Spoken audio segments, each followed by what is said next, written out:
24 movie side channel நண்பர்கள் அனைவருக்கும் வணக்கம். இன்னைக்கு நம்ம பார்க்க போறது உக்ரம் அப்படின்ற சூப்பரான ஒரு தெலுங்கு மூவியை பத்தி தான் நம்ம பார்க்க போறோம். இந்த படம் 2023 வந்திருக்கு. இந்த படத்தோட கதை என்னன்னா, ஹீரோ வந்த கார் ஆக்சிடென்ட் ஆகுது. பொண்ணையும் ஒய்ஃபையும் ஒரு ஹாஸ்பிட்டல்ல சேர்க்கிறாரு. கொஞ்ச நேரம் கழிச்சு அவங்கள பார்க்க வராரு. அங்க இருக்க எல்லாரும் உங்க பொண்ணையும் ஒய்ஃபையும் நீங்க அட்மிட் பண்ணவே கிடையாது, உங்களுக்கு தான் மனநிலை பாதிக்கப்பட்டிருக்குன்னு சொல்றாங்க. உண்மையிலே ஹீரோ அவங்கள கூட்டிட்டு வந்தாரா, அப்படி இல்லைன்னா அவங்க ரெண்டு பேரும் எங்க போனாங்க, ஹீரோ கண்டுபிடிச்சாரா இல்லையா, இன்ட்ரெஸ்டா கொண்டு போயிருப்பாங்க. இப்ப நம்ம படத்துக்குள்ள போவோம். ஸ்டார்டிங் சீனு ஹீரோ கார்ல வந்துட்டு இருக்காரு. கூட ஒய்ஃபும் பொண்ணு இருக்காங்க. ஒய்ஃப் சோகமா இருக்காங்க. அதே மாதிரி ஹீரோவுக்கு நல்ல காயம் பட்டிருக்கு. என்ன காரணம்னு தெரியல. ஹீரோ நெத்திலிருந்து ரத்தம் படிஞ்சு கொஞ்சம் கொஞ்சமா கண்ணில் படுது. அதனால காரை கண்ட்ரோல் பண்ண முடியாம ஒரு இடத்துல மோதி ஆக்சிடென்ட் ஆகுது. ஹீரோவுக்கு தலையில நல்லா அடிபட்டிருக்கு. கொஞ்ச நேரம் கழிச்சு கண் முழிச்சு பாக்குறாரு. பொண்ணு மயக்கமா இருக்கா. ஒய்ஃப் கண் முழிச்சுதான் இருக்காங்க. அவங்க ரெண்டு பேரையும் ஹாஸ்பிட்டல்ல போய் சேர்க்கிறாரு. நம்ம ஹீரோட பேர் சிவா. உட்காந்த மாதிரியே தூங்கிட்டு இருக்காரு. சரி, ஒய்ஃபை பார்க்க போகலாம்னு லிப்ட்ல ஏற வராரு. சார் கார்டு வேணும்னு அங்க இருக்கிறவர் சொல்றாரு. ஹீரோவும் கார்டை ரூம்லேயே வச்சுட்டு வந்துட்டேன், போன் பண்ணி கேளுங்கன்னு சொல்றாரு. ஆபரேட்டரும் ரூம் நம்பர் என்னன்னு கேட்டுக்கிறாரு. அங்க இருக்கிற பொண்ணுக்கு போன் பண்ணி இந்த பேர்ல யாராவது அட்மிட் ஆயிருக்காங்களான்னு கேட்கிறாரு. அந்த பொண்ணு அப்படி யாரும் இல்ல, ரமேஷ்ங்கிற ஒருத்தர் மட்டும் இங்க இருக்காருன்னு சொல்றாங்க. சார் நீங்க சொன்ன மாதிரி அபர்ணாங்கிற பேர்ல யாரும் இங்க இல்லைன்னு சொல்றாரு. ஹீரோவுக்கு ஒண்ணுமே புரியல, என்ன நடக்குதுன்னு யோசிச்சுக்கிட்டே வராரு. ஹீரோ அங்க வந்து என்னோட ஒய்ஃப் இந்த ரூம்ல தான் இருக்காங்கன்னு சொல்றாரு. அந்த பொண்ணு செக் பண்ணி பார்த்துட்டு அவர்னாங்கிற பேர்ல யாரும் இல்ல, ரமேஷ்ங்கிற ஒருத்தர் மட்டும் இருக்காருன்னு சொல்றாங்க. ஹீரோ கண்ணை மூடி யோசிச்சு பாக்குறாரு. பொண்ணை கூட்டிட்டு வரும்போது இந்த பொண்ணு தான் என்ன விஷயம்னு கேட்டுட்டு ஃபார்ம் கொடுத்துருப்பாங்க. நீங்க தான் ஃபார்ம் கொடுத்தீங்கன்னு இவரும் சொல்றாரு. நான் உங்களை இது வரைக்கும் பார்த்ததே இல்லைன்னு அந்த லேடியும் சொல்றாங்க. வேணும்னா ஃபைலை செக் பண்ணி பாருங்கன்னு சொல்லிட்டு ஃபைலை காட்டுறாங்க. அப்பதான் ஒரு டாக்டர் நடந்து போறத பாக்குறாரு. நைட்ல இவரை தான் பார்த்திருப்பாரு. அவர்கிட்ட வந்து கேக்குறாரு. அவரும் ஹீரோவை இதுக்கு முன்னாடி பார்த்தது இல்லைன்னு சொல்றாரு. எல்லாரும் சேர்ந்து ஏமாத்துறாங்கன்னு நினைச்சுக்கிட்டு ஹீரோ டாக்டரை பிடிச்சி இழுத்துட்டு வராரு. ஒழுங்கா என்னோட ஒய்ஃபையும் பொண்ணையும் காமிங்கன்னு கோமா பேசிட்டு இருக்காரு. அப்ப அவரோட காதுல இருந்து ரத்தம் வருது. அப்படியே மயங்கி விழுகிறாரு. உடனே போலீஸுக்கு கால் பண்ணுங்கன்னு அந்த பொண்ணு சொல்றாங்க. அப்போ ஒரு லேடி டாக்டர் வந்து முதல்ல இவருக்கு ட்ரீட்மெண்ட் பண்ணலாம்னு சொல்றாங்க. அவருக்கு ஸ்கேன் பண்ணி ட்ரீட்மெண்ட் ஆரம்பிக்கிறாங்க. இப்ப ஏற்கனவே நடந்த சம்பவத்தை காமிக்கிறாங்க. காட்டுக்குள்ள நிறைய பேர் உட்காந்து கஞ்சாவை ரெடி பண்ணிட்டு இருக்காங்க. லோடு ஏத்திட்டு போக வர ஆளை காணா. அவனுக்கு போன் பண்ணுன்னு அங்க இருக்கிற ஒரு ஆள் சொல்றான். அந்த நபரும் போன் பண்றாரு. பக்கத்துல தான் போன் அடிக்குது. பார்த்தா அவன் கீழே விழுந்து கிடக்குறான். உடனே அந்த ஆள் எல்லாருக்கும் எச்சரிக்கை பண்றாரு. இப்ப ஹீரோவை காட்டுறாங்க. ஹீரோ எஸ்ஐயா தான் இருப்பாரு. இங்க வந்து எல்லாரோடையும் பயங்கரமா சண்டை போறாரு. எல்லாரையும் அடிச்சு உட்கார வைக்கிறாரு. அப்பதான் பட்டேல் அப்படின்ற ஒருத்தர் கார்ல இறங்கி வராரு. சார் இவர்கிட்ட பார்த்து பேசுங்க, அரசியல் ரீதியா நிறைய பேர் இவருக்கு தெரியும்னு அங்க இருக்கிற போலீஸும் சொல்றாரு. பட்டேலை பார்த்து அவரோட ஆட்களும் தைரியமா எந்திரிச்சு நின்று பேச ஆரம்பிக்கிறாங்க. நைட் நேரத்துல இந்த மாதிரி சின்ன சின்ன விஷயங்கள்லாம் நடக்கும், கண்டுக்காம போங்கன்னு சொல்றாரு. ஹீரோ பட்டேலை பலார்னு அரவுறாரு. கண்டிப்பா ஒரு நாள் உன்னை பழி வாங்குவேன்னு சொல்லிட்டு அவரும் கிளம்பி போறாரு. இப்ப ஹீரோயினை காமிக்கிறாங்க. இவங்களோட பேர் அபர்ணா. காலேஜ் தான் படிச்சுட்டு இருக்காங்க. ஹீரோ அவங்கள கூப்பிட்டுட்டு பைக்ல போறாரு. இவங்க ரெண்டு பேரும் எப்படி லவ் பண்ணாங்கன்றத காமிக்கிறாங்க. ஹீரோ எதேச்சியா ஒரு இடத்துல வச்சு ஹீரோயினை பாக்குறாரு. பார்த்ததும் பிடிச்சு போகுது. அவங்கள ஃபாலோ பண்ண ஆரம்பிக்கிறாரு. ஹீரோ ஃபாலோ பண்றத இவங்களும் கவனிச்சிடறாங்க. என்ன போலீஸ்க்கு போன் பண்ணவான்னு கேக்குறாங்க. நானே எஸ்ஐ ட்ரைனிங்ல இருந்தா வரேன்னு சொல்றாரு. இனிமேல என் பின்னாடி வராதிங்கன்னு சொல்றாங்க. தப்பா நினைக்காதீங்க, நான் உங்களை கல்யாணம் பண்ணிக்க ஆசைப்படுறேன்னு சொல்றாரு. இவங்களும் எதுவும் பேசாம அமைதியா போறாங்க. அடுத்தடுத்து இவரும் ஃபாலோ பண்ணிக்கிட்டு தான் இருக்காரு. ஒரு நாள் ஹீரோயின் வந்து பேச ஆரம்பிக்கிறாங்க. எனக்கு உங்களை பிடிச்சிருக்கு, வீட்டுல சொல்லி ரெண்டு பேரும் கல்யாணம் பண்ணிக்கலாம் சொல்லிட்டு சிரிச்சுக்கிட்டே அங்கிருந்து கிளம்புறாங்க. அடுத்த சீன்ல ஹீரோ ஹீரோயினுக்கு கால் பண்றாரு. இன்னைக்கு நம்ம மீட் பண்ண முடியாது, என்னோட பெரியப்பா பொண்ணுக்கு கல்யாணம், அடுத்து நம்ம கல்யாணம் தான் சொல்றாங்க. சரி சந்தோஷமா போயிட்டு வான்னு ஹீரோவும் சொல்றாரு. ஹீரோயினும் சொந்தக்காரங்கிட்ட சிரிச்சு பேசிட்டு இருக்காங்க. அப்பதான் அவங்களோட அப்பாவை காமிக்கிறாங்க. வர்றது வேற யாரும் இல்ல, பட்டேல் தான் அங்க வராரு. இவர் தான் ஹீரோட அப்பாவா இருப்பாரு. கல்யாணம் அந்த பொண்ணுக்கு இல்ல, உனக்கு தான் சொல்றாரு. இதை கேட்ட இவங்களும் அதிர்ச்சி ஆகிறாங்க. தான் பொண்ணு ஹீரோவை லவ் பண்றதை தெரிஞ்சுக்கிட்டு தான் இப்படி ஏற்பாடு பண்ணிருப்பாரு. இவங்களும் கோவமா ரூம்குள்ள வந்து நடந்த விஷயத்த ஹீரோ கிட்ட சொல்றாங்க. அவரும் உடனே கிளம்பி வரேன்னு சொல்றாரு. அப்ப இன்ஸ்பெக்டர் வந்து எங்க அவசரமா கிளம்பிட்டீங்கன்னு சொல்லிட்டு செல்லுக்குள்ள வச்சு லாக் பண்றாரு. சார் ஒரு முக்கியமான விஷயம், நான் அவசரமா போகணும்னு ஹீரோவும் சொல்றாரு. இப்ப ஏன் நீ ரொம்ப டென்ஷன் ஆகுற, கொஞ்ச நேரம் உள்ளே உட்காந்து ரிலாக்ஸ் பண்ணுன்னு இன்ஸ்பெக்டர் சொல்றாரு. ஹீரோ எப்படியோ வந்துருவாருன்னு நினைச்சுக்கிட்டே உட்காந்துருக்காங்க. அப்ப பட்டேல் அங்க வராரு. அவன் இப்ப செல்லுக்குள்ளதான் இருக்கான். அவனால இங்க வரவே முடியாதுன்னு சொல்றாரு. மறுநாள் காலையில கல்யாணத்துக்கான வேலையெல்லாம் ரெடி ஆயிட்டு இருக்கு. அங்க ஹீரோவும் சார் தயவு செஞ்சு என்ன வெளியே விடுங்கன்னு சொல்லிட்டு இருக்காரு. இன்ஸ்பெக்டரும் அதை கண்டுக்காம நக்கலா பேசிட்டு இருக்காரு. ஹீரோயின் விருப்பம் இல்லாம உட்காந்துருக்காங்க. ஆனா மாப்பிள்ளை இதை கண்டுக்காம தாலி கட்டுறாரு. கல்யாண போட்டோவை இன்ஸ்பெக்டர் ஹீரோ கிட்ட காமிக்கிறாரு. இதை பார்த்துட்டு ஹீரோவும் பயங்கரமா கோவப்படுறாரு. இப்ப கல்யாணம் முடிஞ்சு கார்ல ஊர்வலமா வந்துட்டு இருக்காங்க. பார்த்தா ஹீரோ அங்க பைக்ல உட்காந்துருக்காரு. இப்பதான் என்ன நடந்துச்சுன்னு காமிக்கிறாங்க. கல்யாணம் நடந்து முடிஞ்சதுனால இன்ஸ்பெக்டர் இவரை வெளியே வர்றாரு. ஹீரோ அவரை பலார்னு அரவிட்டு டென்ஷன் ஆகாதீங்க சார், கொஞ்சம் ரிலாக்ஸ் பண்ணுங்கன்னு சொல்லிட்டு அங்கிருந்து வந்திருப்பாரு. இவரை பார்த்ததும் ஹீரோயின் காரை விட்டு இறங்கி ஓடி வராங்க. வரும்போதே தாலியை தூக்கி போட்டு தான் வராங்க. இத பட்டேலும் பார்த்துட்டு டென்ஷன் ஆகுறாரு. ஹீரோ சிகரெட் பாக்கெட் அவர்கிட்ட கொடுத்துட்டு தேவையில்லாம டென்ஷன் ஆகாதீங்க, ரிலாக்ஸ் பண்ணுங்கன்னு சொல்லிட்டு கிளம்புறாரு. இப்ப கரண்ட்ல நடக்கிறத காமிக்கிறாங்க. இந்த டாக்டரும் ஹீரோ யாருன்னு தெரிஞ்சுக்கிட்டு போலீஸ் ஸ்டேஷனுக்கு கால் பண்றாங்க. ஹீரோவுக்கு அசிஸ்டண்டா விக்டர்னு ஒருத்தர் இருப்பாரு. அவருக்கு கால் பண்ணி நடந்த விஷயத்த சொல்றாங்க. அவரும் கிளம்பி ஹாஸ்பிட்டலுக்கு வராரு. அங்க இருக்கிற சிசிடிவி ஃபுட்டேஜ் அவர்கிட்ட காமிக்கிறாங்க. ஹீரோவோட ஒய்ஃபும் பொண்ணும் வந்திருக்க மாட்டாங்க, அவர் மட்டும் தான் தனியா வந்திருப்பாரு. இவர் ஏன் இப்படி நடந்துகிட்டாருன்னு விக்டரும் டாக்டர் கிட்ட கேக்குறாரு. அவருக்கு மன ரீதியான பிரச்சனை இருக்கு, ரொம்ப டென்ஷன் ஆகாம பாத்துக்குங்க, இல்லைன்னா உயிர்க்கே ஆபத்தாயிரும், அவருக்கு உடனே ட்ரீட்மெண்ட் பண்ண வேண்டியிருக்குன்னு டாக்டர் சொல்றாங்க. நீங்க சொல்றதெல்லாம் சரிதான், அப்படின்னா ஒய்ஃபுக்கும் பொண்ணுக்கும் என்னாச்சுன்னு கேக்குறாரு. அந்த நேரத்துல ஹீரோயினோட அப்பாவும் அம்மாவும் அங்க வராங்க. என் பொண்ணு என்கிட்ட வரதா சொன்னா, ஆனா வரவே இல்லைன்னு பட்டேல் விக்டர் கிட்ட சொல்றாரு. அவருக்கு ஒன்னும் புரியல, என்ன சொல்றீங்கன்னு கேக்குறாரு. அவன் கூட வாழ பிடிக்காம என் கூட வரதா சொன்னா, அதனாலதான் என் பொண்ணை தேடி இங்க வந்தேன், அவன் தான் என் பொண்ணையும் பேத்தியும் மறைச்சு வச்சிருக்கான்னு கோவமா பேசுறாரு. இதெல்லாம் கேட்டுட்டு சரிங்க சார் நான் விசாரிக்கிறேன்னு விக்டரும் சொல்றாரு. ஹீரோட கார்ல அவரோட பிளட்டை தவிர்த்து வேற யாரோட பிளட் சாம்பிள் இருக்கான்னு செக் பண்றாங்க. அங்க ஹீரோட துப்பாக்கி இருக்கு, ஆனா 4 புல்லட் இல்ல. யாரையாவது கொலை பண்ணிருக்காருன்ற கோணத்துல விக்டரும் யோசிக்கிறாரு. இப்ப ஏற்கனவே நடந்த சம்பவத்தை காமிக்கிறாங்க. கல்யாணம் முடிஞ்சு சில வருஷத்துக்கு அப்புறம் இவங்களுக்கு ஒரு பொண்ணு இருக்கா. வாழ்க்கை சந்தோஷமா போயிட்டு இருக்கு. அப்பாவுக்கு போன் பண்ணி சீக்கிரம் வர சொல்லுமான்னு பொண்ணும் சொல்றா. நிறைய இடம் போன் பண்ணிட்டேன், போனே எடுக்க மாட்டேங்கிறாரு, நீ விக்டர் அங்களுக்கு கால் பண்ணி பேசுன்னு சொல்றாங்க. பொண்ணும் விக்டருக்கு கால் பண்ணி பேசுறா.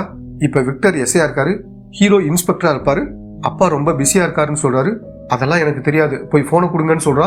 அவரும் போனை எடுத்துட்டு போய் ஹீரோ கிட்ட கொடுக்குறாரு. நைட் வரும்போது ஐஸ்கிரீம் வாங்கிட்டு வர சொல்றா. அவரும் சரிமான்னு சொல்றாரு. ஆனா ஹீரோ நைட்டு ரொம்ப லேட்டா வந்ததுனால ஹீரோயின் கோவமா இருக்காங்க. பொண்ணு கூப்பிடு, ஐஸ்கிரீம் வாங்கிட்டு வந்திருக்கேன்னு சொல்றாரு. உங்களை சீக்கிரமா தானே வர சொன்னோம், இப்ப வந்திருக்கீங்கன்னு கோவமா பேசுறாங்க. என் வேலை அப்படி சொன்னா புரிஞ்சுக்கொண்டு அவங்களை சமாதானப்படுத்துறாரு. அடுத்த சீன்ல தன்னோட பொண்ணை காணாம சொல்லிட்டு அப்பாவும் அம்மாவும் வந்து புகார் கொடுக்குறாங்க. டியூஷன் போனவ திரும்பி வரலன்னு சொல்றாங்க. ஹீரோ டியூஷன் மாஸ்டர் கிட்ட வந்து விசாரிக்க ஆரம்பிக்கிறாரு. அந்த பொண்ணு வரும்போதே ரொம்ப சோகமா இருந்தா, சீக்கிரம் கிளம்பி போயிட்டான்னு இவரும் சொல்றாரு. அந்த நேரத்துல ஒரு லேடி கான்ஸ்டபிள் போன் பண்றாங்க. அந்த பொண்ணு ஆத்துல குதிச்சு தற்கொலை பண்ணிக்க பாத்திருக்கா. இப்ப ஹாஸ்பிட்டல்ல இருக்கிற விஷயத்த சொல்றாங்க. உடனே ஹீரோ அங்க வந்து அந்த பொண்ணு கிட்ட விசாரிக்க ஆரம்பிக்கிறாரு. நான் சாப்பிட்டு 4 நாள் ஆயிடுச்சு, எனக்கு சாப்பாடு வாங்கி கொடுங்கன்னு கேக்குறா. இவரும் ஏற்பாடு பண்றாரு. அந்த பொண்ணு வேக வேகமா சாப்பிட்றா. என்னாச்சுமா, நடந்த விஷயத்த என்கிட்ட சொல்லுன்னு கேக்குறாரு. இந்த பொண்ணு சொல்ல ஆரம்பிக்கிறா. இந்த பொண்ணு ஹாஸ்டல்ல தங்கிதான் ஸ்கூலுக்கு போவா. மிஸ்ஸுக்கு போற வழியில சில ரவுடி பசங்க நின்னுகிட்டு பொண்ணுகிட்ட தப்பா நடந்துக்கிறாங்க. இதனால இந்த பொண்ணு ரொம்ப பயப்படுறா. வார்டன் கிட்ட சொன்னாலும் அவர் இதை கண்டுக்கல. ஏன்னா வார்டனும் அந்த ரவுடி பசங்க கூட ஒன்னா உட்காந்துதான் தண்ணி அடிக்கிறாரு. நேத்து தான் வீட்டுக்கு வந்தேன், அப்பா அம்மா கிட்ட சொல்ல கஷ்டமா இருந்துச்சு, அதனாலதான் தற்கொலை பண்ணிக்க முடிவு பண்ணேன்னு சொல்றாங்க. இத கேட்ட ஹீரோ பயங்கரமா கோவப்படுறாரு. வேகமா அந்த இடத்துக்கு வந்து ஒருத்தனை ஜீப்ல அடிச்சு தூக்குறாரு. மீதி இருக்கிற ஆளும் அங்கிருந்து தப்பிச்சு ஓட பாக்குறாங்க. ஹீரோ அவங்கள பிடிச்சு பயங்கரமா அடிக்கிறாரு. அதே மாதிரி அரிக்கிற செடியை பறிச்சுட்டு வர சொல்லிப்பாரு. அதை அவங்களோட பேண்ட்டுக்குள்ள திணிச்சு விடுறாரு. இதனால அந்த ரவுடி பசங்க எல்லாம் வழியால துடிக்கிறாங்க. இதை பார்த்துட்டு அங்க இருக்கிற பொண்ணுங்க எல்லாம் சந்தோஷப்படுறாங்க. அதே மாதிரி வார்டனையும் அடிக்கிறாரு. போகும்போது குணாங்கிற ரவுடி ஹீரோவை பார்த்து முறைச்சுக்கிட்டே போறான். ஆனா ஹீரோ அதை கண்டுக்கல. அடுத்த சீன்ல ஹீரோ ஃபேமிலியோட வெளியூர் போயிருப்பாரு. அப்ப விக்டர் போன் பண்ணி, சார் ஒரு மீட்டிங் இருக்கு, நீங்க வர்ற மாதிரி இருக்கும்னு சொல்றாரு. சரி நான் கிளம்பி வரேன்னு அவரும் சொல்றாரு. சீக்கிரம் கிளம்புங்கன்னு சொன்ன உடனே ஹீரோயினும் கோவமா கிளம்பி வராங்க. அவரும் ஹீரோயின் கிட்ட இன்னைக்கு சீக்கிரம் வந்துருவேன்னு சொல்லிட்டு அங்கிருந்து கிளம்பி போறாரு. இவங்களும் குளிச்சு ரெடியாகி போட்டோலாம் எடுத்துட்டு இருக்காங்க. அப்ப அந்த ரவுடி பசங்க வீட்டுக்குள்ள வராங்க. ஒருத்தன் கத்தியை வச்சு மிரட்டுறான். குணாங்கிற ரவுடி பேண்ட கலட்டுறான். அப்ப ஹீரோயின் ஹீரோவுக்கு போன் பண்றாங்க. ஹீரோ மீட்டிங்ல இருக்கனால காலை கட் பண்றாரு. நீ மட்டும் கண்ணை திறந்து பாக்கலனா கத்தியை அப்படியே சொருகிறவனு இங்க இருக்கிற மிரட்டுறான். அவங்களும் வேற வழி இல்லாம கண்ணை திறக்கிறாங்க. குணாவும் நக்கலா சிரிச்சுட்டு அங்கிருந்து கிளம்புறான். அவங்களும் சோகமா அங்கேயே உட்காந்துடுறாங்க. ஈவினிங் ஆயிருது. பொண்ணும் வந்து என்னாச்சுமான்னு கேக்குறான். அவங்களும் எதுவும் பதில் சொல்லாம அமைதியா இருக்காங்க. ஹீரோவும் வீட்டுக்கு வந்துடுறாரு. ஒய்ஃப் தூங்கிட்டு இருக்காங்கன்னு நினைச்சு ட்ரெஸ் எல்லாம் மாத்திட்டு வராரு.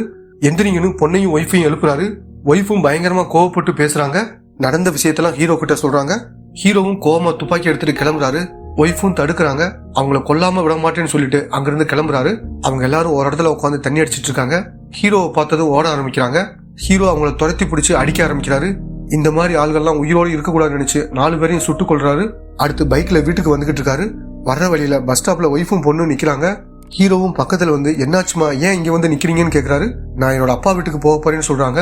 அந்த 4 பேரையும் கொண்டுட்டேன், வர்ற பிரச்சனை நான் பாத்துக்கிறேன்னு சொல்றாரு. அவங்கள விட உங்க மேலதான் கோவம் அதிகமா இருக்கு. என்னைக்காவது எங்களுக்காக நேரம் ஒதுக்கிருக்கீங்களா, இல்ல எங்களை தான் கவனிச்சிருப்பீங்களா? நான் கண்டிப்பா போக போறேன்னு சொல்றாங்க. சரி உங்க அப்பா வீட்டுக்கு வந்து நானே டிராப் பண்றேன்னு சொல்றாரு. அவங்களும் சரின்னு சொல்றாங்க. இதைத்தான் ஸ்டார்டிங் சீன்ல காமிச்சிருப்பாங்க. அப்பதான் ஹீரோயின் அவரோட அப்பாவுக்கு கால் பண்ணி இந்த இடத்துக்கு வந்துட்டேன்னு சொல்லியிருப்பாங்க. இப்ப கரண்ட்ல நடக்கிறத காமிக்கிறாங்க. அந்த ரவுடி பசங்க வீட்டுக்கு வந்துட்டு போனதும் ஹீரோ கோமா கிளம்பி போனதும் சிசிடிவி கேமராவில் ரெக்கார்ட் ஆயிருக்கும். அந்த ஆக்சிடென்ட்னால ஹீரோட தலையில நல்லா காயப்பட்டிருக்கும். ஒய்ஃபையும் பொண்ணையும் ஹாஸ்பிட்டலுக்கு கூட்டிட்டு வந்த மாதிரி கற்பனை பண்ணியிருக்காருன்னு விக்டரும் சீனியர் கிட்ட சொல்றாரு. ஹீரோ சுட்ட 4 பேர்ல 3 பேரோட பாடி மட்டும் கிடைச்சிருக்கு.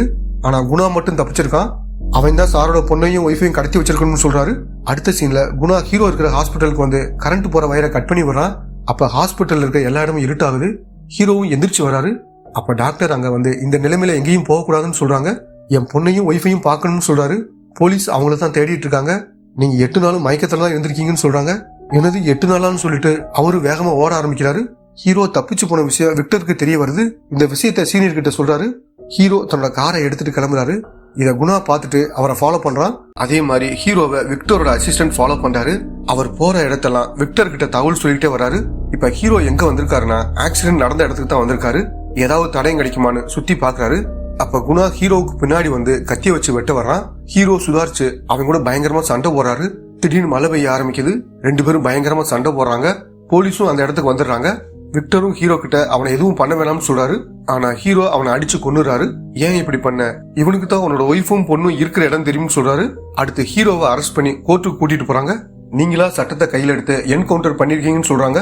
அப்ப ஹீரோ சார்பா ஆஜரான வக்கீல் வந்து பேச ஆரம்பிக்கிறாரு. ஆக்சிடென்ட் நடந்தனால இவருக்கு ஹெல்த் ப்ராப்ளம் இருக்குன்னு சொல்லிட்டு டாக்டரை வர சொல்றாரு. அவங்களும் வந்து ஹீரோட நிலைமைய சொல்றாங்க. குறைஞ்சது 2 வாரமாவது ட்ரீட்மெண்ட் பண்ணணும்னு சொல்றாங்க. ஹீரோவை வீட்டுல வச்சே ட்ரீட்மெண்ட் பண்ணலாம்னு ஜட்ஜும் சொல்றாரு. ஹீரோ வெளியே வந்து டாக்டருக்கு நன்றி சொல்றாரு. நீங்க ஹாஸ்டல்ல இருந்த பொண்ணுங்களுக்கெல்லாம் நிறைய ஹெல்ப் பண்ணிருக்கீங்க, அதை மறக்க மாட்டேன்னு டாக்டர்னு சொல்றாங்க. ஏன் சார் அவசரப்பட்டு கொன்னீங்கன்னு விக்டர் கேக்குறாரு. என் பொண்ணையும் ஒய்ஃபையும் அவன் தூக்கிட்டு போக வாய்ப்பு இல்ல. ஆக்சிடென்ட் நடந்தப்ப முதல்ல என்ன கொண்டுட்டு தான் அவங்கள தூக்கிட்டு போயிருப்பான். அதனால அவன் தூக்கிட்டு போயிருக்க வாய்ப்பே இல்லைன்னு சொல்றாரு. ஹீரோவுக்கு வீட்டுல வச்சு ட்ரீட்மெண்ட் பண்றதுக்கான ஏற்பாடுகள்லாம் நடக்குது. அவரும் மிஸ்ஸிங் ஆன கேஸ் ஃபைல் எல்லாத்தையும் பாக்குறாரு. இத பத்தி யோசிச்சுட்டு இருக்கும் போதே காதுல இருந்து ரத்தம் வருது. அப்படியே மயங்கி விழுந்துறாரு. வெளியில இருக்கிற ஆட்களும் உள்ள வந்து பாக்குறாங்க. ஒரு லேடி டாக்டர் ஹீரோவுக்கு தேவையான ட்ரீட்மெண்ட் பண்றாங்க. இப்ப ஹீரோ விக்டர் கிட்ட என்ன சொல்றாருன்னா, மிஸ்ஸிங் கேஸ்ல 60% தான் கண்டுபிடிச்சிருக்கோம், மீதியை கண்டுபிடிக்கவே இல்ல. ஏதோ ஒரு குரூப் இத பண்றாங்க, அவங்க தான் என்னோட ஒய்ஃபையும் பொண்ணையும் கடத்திட்டு போயிருக்குன்னு சொல்றாரு. அடுத்த சீன்ல ஹீரோ ஏதாவது தடயம் கிடைக்குமான்னு யோசிச்சு பாக்குறாரு. மறுபடியும் ஆக்சிடென்ட் நடந்த இடத்துக்கு வந்து பாக்குறாரு. அங்க இவரோட ஒய்ஃப் போட்டிருந்த ஒயிட் கலர் வளையல் கிடைக்குது. கொஞ்சம் தூரம் தள்ளி சிவப்பு கலர் வளையலும் கிடைக்குது. அதே மாதிரி உடஞ்ச நிலைமையில ஒரு பல்லு இருக்கு, அதையும் எடுத்துக்கிறாரு. இந்த ஆதாரத்தெல்லாம் விக்டர் கிட்ட காமிச்சு இதுல ஒரு பொண்ணும் சம்பந்தப்பட்டிருக்காங்கன்னு சொல்றாரு. அதே மாதிரி அந்த பல்லையும் டெஸ்ட்டுக்கு அனுப்பணும்னு சொல்றாரு. விக்டரும் நீ டென்ஷன் ஆகாத, நான் இதை பாத்துக்கிறேன்னு சொல்றாரு. இல்ல விக்டர், இதை நானே விசாரிக்கிறேன், நீ டாக்டர் கிட்ட இதை பத்தி சொல்லாதன்னு சொல்றாரு. அவரும் சம்மதிக்கிறாரு. அடுத்த சீன்ல பொண்ணுங்களை வச்சு தொழில் பண்ற இடத்துக்கெல்லாம் வந்து விசாரிக்கிறாரு. ஒவ்வொரு இடமா வந்து விசாரிக்கிறாரு. அவங்களும் இதை பத்தி எதுவுமே தெரியாதுன்னு சொல்லிடுறாங்க. டாக்டர் கிட்ட மட்டும் அமைதியா இருக்க மாதிரி நடிக்கிறாரு. அவங்க கிளம்பி போனதும் ஸ்டேஷனுக்கு வந்துடுறாரு. ஏற்கனவே கடத்தல் கொலை சம்பந்தப்பட்ட பொண்ணுங்கள்லாம் கூட்டிட்டு வந்து அடிச்சு விசாரிக்கிறாங்க. அப்பயும் உருப்படியான எந்த தகவலும் கிடைக்கல. என்ன பண்றதுன்னு யோசிச்சுக்கிட்டே ஜீப்ல வந்துட்டு இருக்காரு. அப்ப டிரைவர் என்ன சொல்றாருன்னா, சார் என் பையனுக்கு புக்ஸ் எல்லாம் வாங்க வேண்டியிருக்கு, போய் வாங்கிட்டு வந்துடுறேன்னு சொல்றாரு. அவரும் போய் வாங்கிட்டு வான்னு சொல்றாரு. இப்பதான் திருநங்கைகள் எல்லாம் கையை தட்டி காசு வாங்குறத கவனிக்கிறாரு. அவங்க கையில நிறைய வளையல் போட்டிருக்கத பாக்குறாரு. அவங்க மேல சந்தேகம் வர ஆரம்பிக்குது. நைட்ல அவங்கள ஃபாலோ பண்ணி போறாரு. அவங்க எல்லாம் ரூமுக்கு போய் ட்ரெஸ்ஸை மாத்திக்கிட்டு வரும்போது ஜென்ஸ் மாதிரி வராங்க. கண்டிப்பா இவங்க திருநங்கைகள் கிடையாது, அவங்க மாதிரி நடிக்கிறாங்கன்னு தெரிஞ்சுக்கிறாரு. மறுபடியும் அவங்கள ஃபாலோ பண்றாரு. அந்த இடத்துல நிறைய வழிகள் இருக்கு. எந்த வழியா போனாங்கன்னு தெரியாம அவங்கள மிஸ் பண்ணிடுறாரு. மறுநாள் அவங்க ட்ரெஸ் மாத்துற ரூமுக்கு பக்கத்துல வெயிட் பண்றாரு. வெளியே வரும்போது ஒரு ஆள் கோட் போட்டு கார்ல ஏறி போறான். இப்போ ஒரு டீ கடையில டீ குடிச்சுக்கிட்டே ஒரு ஆள் கிட்ட பேசிட்டு இருக்கான். தம்மு விடாம அடிச்சிட்டு இருக்கான். இதையெல்லாம் ஹீரோ பாக்குறாரு. இப்பதான் ஹீரோவுக்கு ஒரு விஷயம் ஞாபகம் வருது. ஆக்சிடென்ட் நடந்த இடத்துல ஒரு பல் கிடைச்சது இல்ல, அதை டெஸ்ட் பண்ணப்ப அதிகமா சிகரெட் குடிக்கிறவங்க பல்லுன்னு ரிசல்ட் வந்திருக்கும். இது அவருக்கு ஞாபகம் வருது. அந்த ஆளும் ஹீரோவை எதாச்சியா பார்த்துட்டு தப்பிக்க ஓடுறான். ஹீரோவும் விடாம துரத்துறாரு. இடையில ஒரு லாரி குறுக்க வந்து அவனை அடிச்சு தூக்குது. அவனும் அங்கேயே இறந்து போயிடுறான். அந்த நபரை ஹீரோ போட்டோ எடுத்து வச்சுக்கிறாரு. நடந்த சம்பவத்தெல்லாம் சொல்லி அதுக்கான ஃபுட்டேஜ விக்டர் கிட்ட காமிக்கிறாரு. அன்னைக்கு என்ன நடந்திருக்குன்னு சொல்ல ஆரம்பிக்கிறாரு. என்னோட ஒய்ஃபையும் பொண்ணையும் கடத்த முயற்சி பண்ணிருக்காங்க. அப்பதான் என்னோட ஒய்ஃப் அவங்க வலையில உடைச்சிருக்கணும், அதோட அவனோட பல்லையும் உடைச்சிருக்கணும்னு சொல்றாரு. சரி, நீ சொல்றதுதான் சரிதான், ஒருத்தன் இறந்து போயிட்டான், அவங்களை எப்படி கண்டுபிடிக்கிறதுன்னு விக்டரும் கேக்குறாரு. அதுக்கு ஒரு வழி இருக்குன்னு ஹீரோவும் சொல்றாரு. அது என்னதுன்னா, இவங்களா ஒரு பொண்ணை செட் பண்ணி தனியா ஒரு இடத்துல உட்கார வைக்கிறாங்க. அவங்க லேடி கான்ஸ்டபிளா தான் இருப்பாங்க. அப்ப அந்த கும்பல் அந்த வழியா வராங்க. பொண்ணு தனியா இருக்கிறத பார்த்துட்டு காசு கேட்கற மாதிரி பக்கத்துல வராங்க. பக்கத்துல வந்து மயக்க ஸ்ப்ரே அடிச்சுட்டு அந்த லேடி கான்ஸ்டபிள ஆட்டோல தூக்கிட்டு போறாங்க. ஆட்டோவை ஹீரோட டீம் துரத்தி வராங்க. அந்த ஆட்டோவுக்கு பின்னாடி இன்னொரு ஆட்டோ வரும். போலீஸ் துரத்துறத பார்த்துட்டு அந்த ஆட்டோவில் இருக்கிறவங்க இவங்களுக்கு தகவல் சொல்றாங்க. ஆட்டோ வேகமா போகுது. பார்த்தா எதிரில ஹீரோ வந்து நின்று இவங்க கூட பயங்கரமா சண்டை போறாரு. அவங்க 10 பேர் இருப்பாங்க. ஒரு இடத்துல போய் ஒளிஞ்சுக்கிறாங்க. போலீஸும் இவங்களை தேடி அலையுது. ஆனா அவங்க மறைஞ்சு மறைஞ்சு வந்து போலீஸ் எல்லாத்தையும் அடிச்சு போட்டுறாங்க. மீதி இருக்கிறது ஹீரோ மட்டும்தான். அவங்க எல்லாரும் ஹீரோ கூட பயங்கரமா சண்டை போடுறாங்க. முதல்ல ஹீரோ பயங்கரமா அடி வாங்குறாரு. அதுக்கப்புறம் எல்லாத்தையும் அடிச்சு ஸ்டேஷனுக்கு கூட்டிட்டு வர்றாரு. ஹீரோ அவங்க கிட்ட விசாரிக்க ஆரம்பிக்கிறாரு.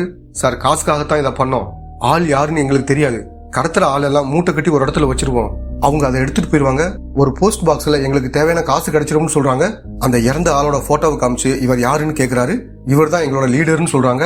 அந்த நேரத்துல டாக்டரும் வந்து ஏன் இப்படி பண்ணிட்டு இருக்கீங்கன்னு கோமா பேசுறாங்க. மேடம், இது ஒரு முக்கியமானது, என்ன விசாரிக்க விடுங்கன்னு ஹீரோவும் சொல்றாரு. நான் இதை பத்தி கோர்ட்ல சொல்ல போறேன்னு சொல்லிட்டு டாக்டரும் அங்கிருந்து கிளம்பி போறாங்க. இப்போ ஒரு லேபை காமிக்கிறாங்க. இவரோட பேர் விக்ரம். ரேரான பிளட் குரூப் அதிகமா கிடைக்காதுல, அதனால இவங்களே அதை செயற்கையா ரெடி பண்ணி ஆட்களை வச்சு டெஸ்ட் பண்றாங்க. அங்க நிறைய பேர் அடைச்சு வச்சிருக்காங்க. அவங்க கிட்ட செக் பண்ணி பாக்குறாங்க. கொஞ்சம் கொஞ்சமா தோல் எல்லாம் டேமேஜ் ஆகி இறந்து போயிடுறாங்க. விக்ரமும் டாக்டர் கிட்ட சீக்கிரம் இதை கண்டுபிடிக்கணும்னு சொல்றாரு. அப்போ ஒரு ஆள் அங்கிருந்து தப்பிக்க பாக்குறாரு. அவரை கொண்டு போய் எரிச்சு விட்டுறாங்க. அடுத்த சீன்ல ஹீரோ அவங்க சொன்ன இடத்துல மூட்டைக்குள்ள படுத்துக்கிறாரு. அதுல டிராக்கிங் டிவைஸ் வச்சு விக்டர் அதை கண்காணிக்கிறாரு. அப்ப அந்த ஆட்கள்லாம் செக் பண்றதுக்காக மிஷின் எடுத்துட்டு வராங்க. இத ஹீரோ பார்த்துட்டு அந்த டிராக்கிங் டிவைஸை வெளியே போட்டுறாரு. அவங்களும் செக் பண்ணிட்டு ஹீரோவை தூக்கிட்டு போறாங்க. டிராக்கிங் டிவைஸ் ஒர்க் ஆகாதனால விக்டர் அங்க வந்து பாக்குறாரு. அது பக்கத்துல தான் கிடக்குது. ஹீரோ தான் அதை போட்டிருப்பாரு. அந்த இடத்துல ஹீரோ மாதிரி நிறைய பேரை கூட்டிட்டு வந்திருக்காங்க. எல்லாரோட இதய துடிப்பையும் செக் பண்றாங்க. ஹீரோவுக்கு மட்டும் அதிகமா இருக்குது. அதனால மயக்க ஊசி போறதுக்காக டாக்டர் ஹீரோ கிட்ட வராரு. ஹீரோ உடனே முழிச்சு டாக்டர் அடிக்கிறாரு. அதுக்கப்புறம் டாக்டர் கெட்டப்ல உள்ள வந்து என்ன பண்றாங்கன்னு செக் பண்ணி பாக்குறாரு. விக்ரம் தான் இதுக்கெல்லாம் லீடர்னு தெரிய வருது. அப்போ ஒரு பெரியவர் இறந்து போயிறாரு. செக்யூரிட்டி ஹீரோ கிட்ட ஒரு கைப்பிடின்னு சொல்றாரு. அவரும் தள்ளிக்கிட்டே வராரு. எரிக்கிற இடத்துக்கு வந்து அவரோட பாடியை உள்ள தூக்கி போடுறாரு. இத ஹீரோ ஃபீலிங்கா பாக்குறாரு.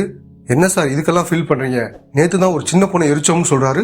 இதை கேட்டுட்டு ஹீரோ அவனை அடிச்சு அவன் வச்சிருந்த சாவி எல்லாத்தையும் எடுத்துக்கிறாரு. சாவியை வச்சு நிறைய ரூமை திறந்து விடுறாரு. அங்க நிறைய ஆட்கள் வந்துடுறாங்க. ஹீரோவும் முடிஞ்ச அளவுக்கு சண்டை போறாரு. அவருக்கு மயக்க வர மாதிரி தெரியுது. அப்ப சோகத்துல பட்டர்ஃபிளை இருக்கிற மாதிரி நிழல் தெரியுது. இத ஹீரோவோட பொண்ணுதான் பண்ணுவா. ஹீரோ அப்படியே திரும்பி பாக்குறாரு. செல்லுக்குள்ள பொண்ணுதான் இருக்கா. வேகமா வந்து பொண்ணை காப்பாத்துறாரு. ரூம்ல இருந்து நிறைய பேர் தப்பிச்சு வராங்க. இப்ப ஒய்ஃபையும் பாத்துறாரு. ஆனா ஆட்கள் நிறைய பேர் வந்துடுறாங்க. ஹீரோவும் அவங்க கூட பயங்கரமா சண்டை போறாரு. ஒரு கூர்மையான ஆயுதத்தை வச்சு ஹீரோட முதுகுல குத்திடுறாங்க. ஹீரோவும் கீழே விழுந்துறாரு. பொண்ணும் அப்பா கிட்ட வந்து எந்திரிப்பான்னு சொல்றா. அப்ப விக்ரம் பார்த்து இவங்களை உள்ள தூக்கி போட சொல்றாரு. ஒருத்தன் பொண்ணை தூக்க வர்றான். ஹீரோ கண் முழிச்சு பாக்குறாரு. அதே ஆயுதத்தை வச்சு அங்க இருக்க எல்லாரையும் சாகடிக்கிறாரு. இத பார்த்த விக்ரம் தப்பிச்சு ஓடுறாரு. ஆனா ஹீரோ அவர் அடிச்சு இழுத்துட்டு வராரு. எரிக்கிற இடத்த ஹீரோயின் ஓபன் பண்ணி விடுறாங்க. ஹீரோ விக்ரம உள்ள தள்ளி விடுறாரு. அடுத்த சீன்ல பட்டேலும் ஹீரோவை புரிஞ்சுக்கிட்டு மன்னிப்பு கேட்கிறாரு. இந்த விஷயத்தெல்லாம் கண்டுபிடிச்சதுனால போலீஸ் ஆபீசர்லாம் ஹீரோ மேல இந்த கேஸை எடுத்துடுறாங்க. ஹீரோயினும் ஹீரோவோட வேலையில இருக்கிற பிரச்சனைகளை புரிஞ்சுக்கிட்டு சந்தோஷமா இருக்க ஆரம்பிக்கிறாங்க. இதோட இந்த படம் முடியுது.